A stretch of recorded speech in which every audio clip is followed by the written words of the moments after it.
Hello guys, పండగ ఇంటికి పోలేదు, పీజీలోనే ఉన్నాను. ఇంకా మా పీజీ అంటే క్రాకర్స్ తెచ్చుకొని కాలుస్తా అంటే ఆ బాక్స్లో నుంచి ఈ ఎర్రడమాకులు ఒక బుడ్డడమాకులు లేపేసాను అనమాట. అందులో తప్పే ఉంది, అది ఆర్ట్. ఇప్పుడు ఈ రెండు నేను కాల్ చేస్తాను. ఇంకా మన ఆయుధాలు అగ్గిపెట్టి పక్కనే సాంబ్రాన్ కడ్డీ అనమాట. సాంబ్రాన్ కడ్డీ తీసుకున్నట్టు ఏంది పిల్లనా కొడుకు అనుకున్నారు. మ్యాచ్ స్టిక్స్ తక్కువ వాడి చెట్లను సేవ్ చేస్తాం అనమాట మనం. పిల్లప్పుడు ఎర్రడమాకుల ప్యాకెటే ముఖ్యం అనమాట. ఒక 40-50 రూపాయలు పెడితే ఫుల్ ఒక 100 వస్తాయి అనమాట. అవే కలుస్తా ఉండే. రోడ్డు మీద పోయే వాళ్ళందరి మీద ఈ ఎర్రడమాకులు అయితే అంటి తీసేసేది అనమాట. ఇట్లా డమాకులన్నీ బుట్లు మాకు ఫ్యాన్సీ అనమాట. అందుకే మేము ఎర్ర డమాకులతో సరిపెట్టుకునేటమే. ఆయుధాన్ని అయితే రెడీ చేసాను అనమాట. ఇట్లా ఒత్తు బీకాలన్నమాట. ఒత్తు బీకితే తొందరగా అంటుకుంటుంది. ఫస్ట్ బుడ్డ బొమ్మ అంటించాను అనమాట. తుస్సుపోయింది. తుస్సా నువ్వు కూడా కొన్ని అయితే తుస్సుపోతున్నాయి, కొన్ని బాగానే వెళ్తున్నాయి.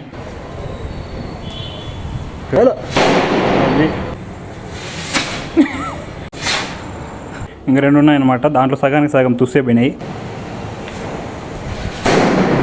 కాల్ చేసిన తర్వాత చీరలు అయితే బాగా కడుక్కోండి, ఎందుకంటే నల్ల మందు అంటుకుంటుంది. So don't forget to wash your hand. నాకంటే పండగ లేదు ఫ్రెండ్స్, మీరైతే హ్యాపీగా జరుపుకోండి. హ్యాపీ దివాళీ.